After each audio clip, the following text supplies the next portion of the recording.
The Joker once said, "Smile because it confuses people.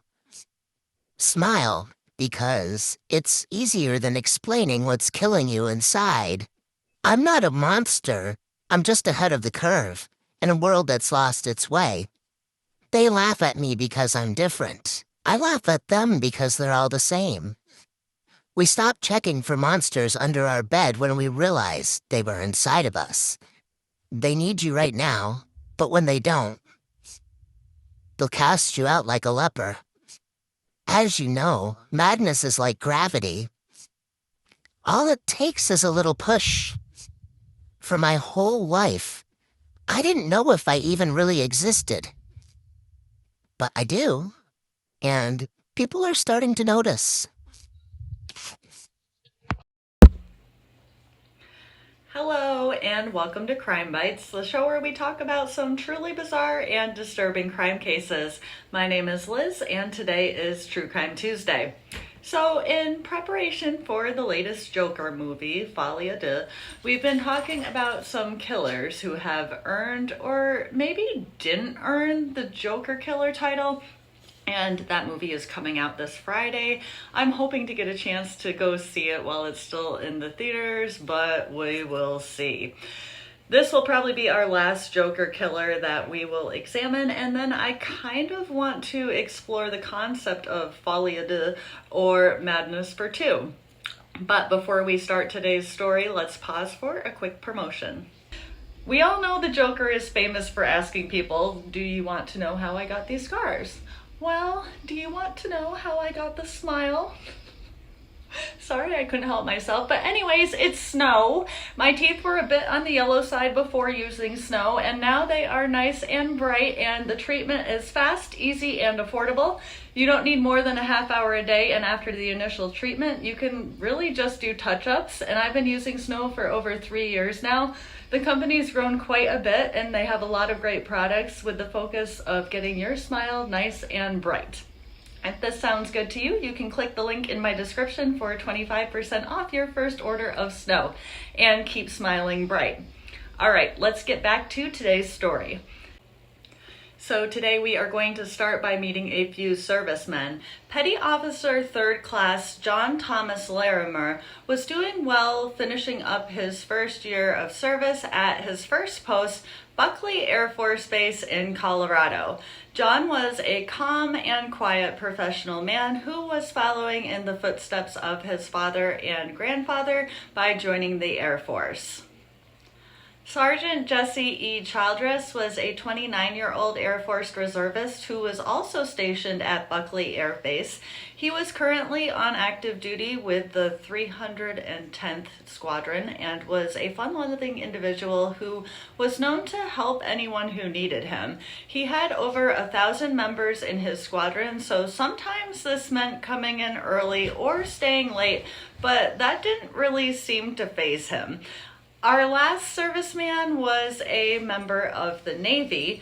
Jonathan T. Blunk was a 26-year-old Navy veteran who served 3 tours in the Middle East from 2004 to 2009. He had 2 children with his wife Chantel, who he had recently separated from, and he was planning on re-enlisting in the Navy with hopes of becoming a Navy SEAL. He was also a certified firefighter and emergency medical technician. The 3 servicemen were all especially excited this weekend, and even though they didn't know one another, they all had the same plans. They went about their day. Officer Larimer and Sergeant Childress would meet up with some of their friends, and Jonathan Blunk would invite his friend Jansen Young, and they would end up together and file into theater number 9 of the Aurora, Colorado movie theater on July 20th of 2012 for the midnight premiere of Batman: The Dark Knight Rises. There was a whole lot of buzz about this movie, particularly because the actor who played the Joker, Heath Ledger, had died while filming it. Ledger had died of an acute overdose of a cocktail of prescription medications, a few different ones that he took for his anxiety disorder. Speculations over what drove him to these medications, or to use the medications in such a severe manner that ultimately shut his system down, boiled down to the recent split from his daughter's mother, along with a very intense immersion into the psychology of the character that he was playing at the time, the Joker. He was struggling with depression and insomnia pretty severely as a result. He would also receive an Academy Award for the Best Supporting Actor posthumously and is regarded by many as playing the best Joker ever. So there was a lot of darkness and excitement surrounding this movie, and a lot of people were cosplaying for the midnight screenings and really just trying to have a good time with what was promising to be one of the biggest movies of the year. About 400 guests would file into Theater 9, and at midnight the lights would go down and the movie would begin. About 20 minutes into the movie, a man who was sitting in the front row would answer his phone and tell who was ever on the other line to hang on a second.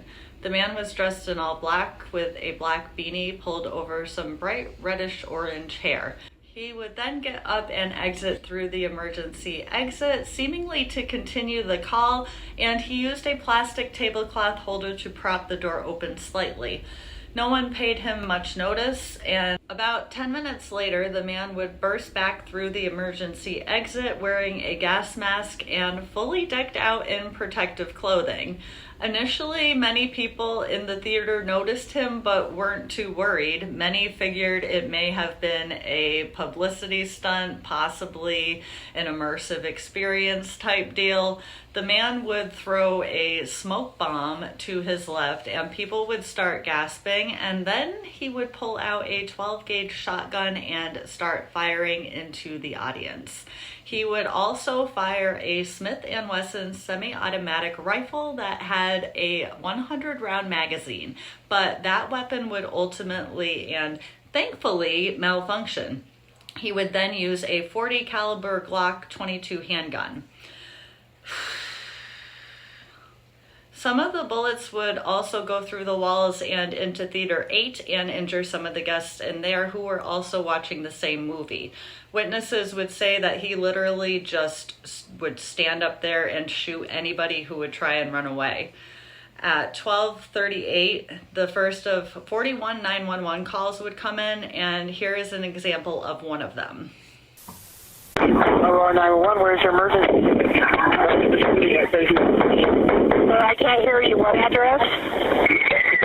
Theater, Colorado. I can't hear you. Give me the address again. There's gunshot. What address?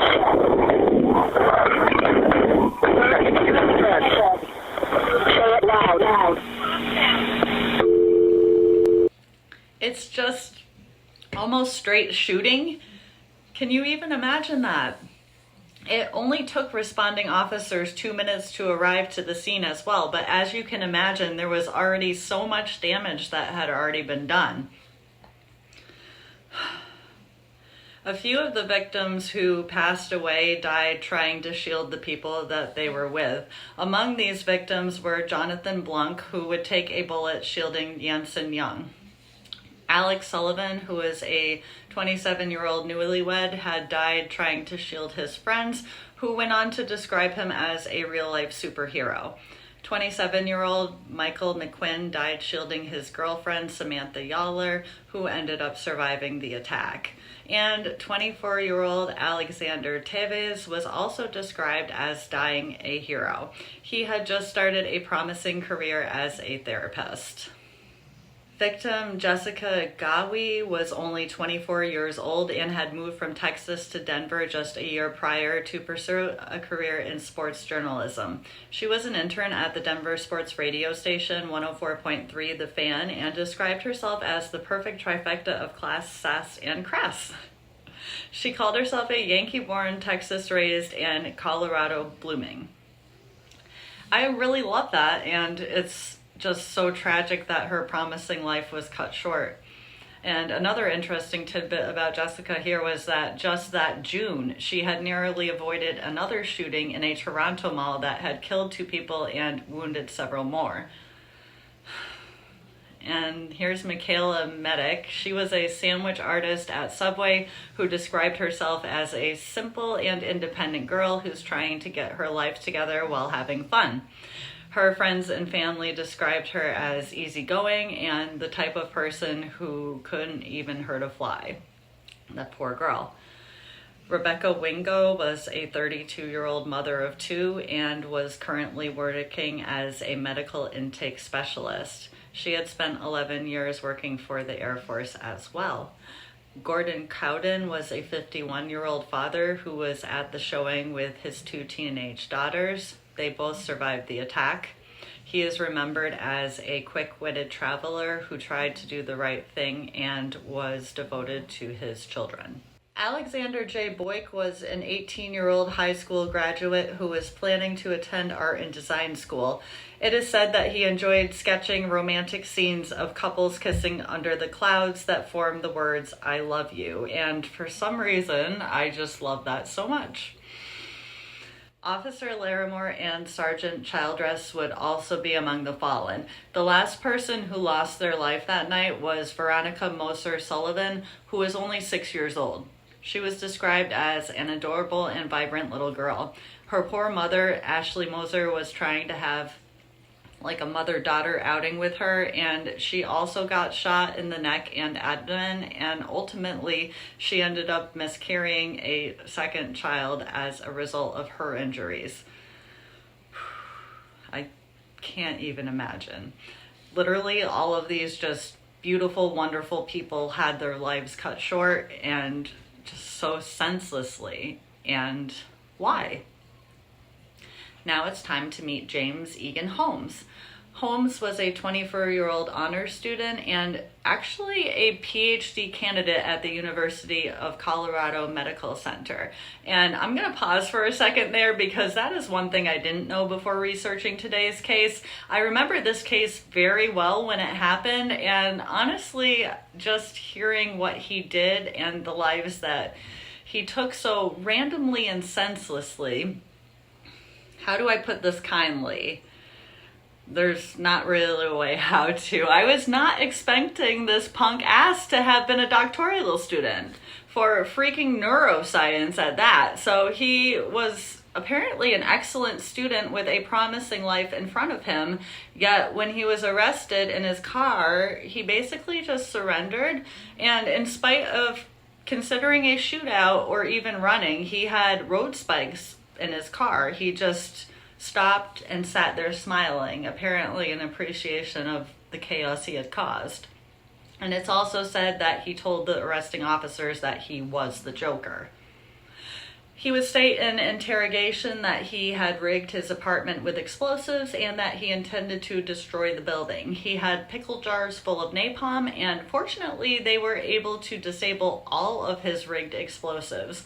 They would evacuate the area and send in a robot to disable the explosives, and no further lives were lost, which I think is great. I would kind of like to know why he told them that after going through all that work, but it's great that he did. So this will be our second Joker killer that we've covered, who was raised by all accounts normal or better than normal. I hate that expression, but we're going to use it. He was diagnosed by a therapist with oppositional defiant disorder at 8 after he hit his sister, but only saw the therapist 3 times. Another notable incident happened when he was 12, when his family was moving back to San Diego, where he was born, and he was really against this, so he was attempting to slit his wrist with cardboard during the move back there. And around now, he would start having some audible hallucinations, tons of loud tapping on his walls whenever he was in his bedroom, and he would start fixating on explosives. He wouldn't tell anyone, and although he was described as pleasant and always smiling, social interactions made him extremely nervous. He was eventually diagnosed with schizophrenia, which was ultimately what did allow him to carry out his plan so heartlessly. Apparently, he blasted techno music in his ears the whole time he was attacking the theater, making it into almost a surreal experience for him, where the people weren't even real, except for that they were. He had allowed his intrusive thoughts to become a full-on fantasy over time and then carried it out. His father would state that his family was more science-based than emotion-based, which kind of makes sense. They were a little rigid, but other than that, there really is nothing that could point to why James did what he did, except for his mental illness. But even with that, he was getting good grades and getting a doctorate in neuroscience. That is beyond insane to me. He had even reached out for help, and in March of 2012, he was put on Zoloft and some antipsychotics because of his desire to kill people, specifically strangers. Neighbors had reported that Holmes lived alone and kept to himself. In the 60 days leading up to the shooting, Holmes had purchased 4 guns from local shops and more than 6,000 rounds of ammunition. Police said at the time all of the weapons and ammunition were purchased legally. He would stop going to therapy and pull out of his doctoral program right before the shooting occurred. He, at the time, had a clear arrest record. Ironically or unironically, however you look at it, this shooting took place roughly 13 miles away from Columbine High School, and the shooting had happened 13 years prior to this one. There was over 22 hours of a psychiatric evaluation where James was talking about human capital, or his idea of a point system that gave him a point for every life that he took. He was diagnosed with schizotypal personality disorder, which is characterized with more obvious distortions and eccentricities, as well as more of a disconnect from reality. Dr. Reed, his psychologist who was interviewing him at the time, did not believe James was schizophrenic at the time of the shooting. He believed that James knew right from wrong and that what he was doing was wrong. Unfortunately, that is also possible when a person is schizophrenic as well. So Holmes was found legally sane by 2 different psychiatrists, and he even had said that he would kill again if he was released. He was charged with 165 criminal charges, including 24 counts of first-degree murder, 140 counts of attempted murder, and 1 count of explosives possession. In March of 2013, James agreed to plead guilty if the death penalty was taken off the table, but the prosecutors rejected this offer. In response, the defense entered a not guilty by reason of insanity plea, and on April 27th of 2015, James's trial would finally begin. In July 16th of 2015, the jury would go into deliberation for 12 hours. They would find him guilty of all 24 counts of murder. During the penalty phase, 1 juror did refuse to vote for the death penalty, and because of this, James received 12 consecutive life sentences and another 3,318 years on top of that. So he will never get out of prison. James is currently in an undisclosed out-of-state prison after an attempt on his life was made in the highest security prison that they had in Colorado. All right, guys, what do you all think about this one? This will be the last Tuesday before Folie comes out, and this will be my last Joker killer for this series.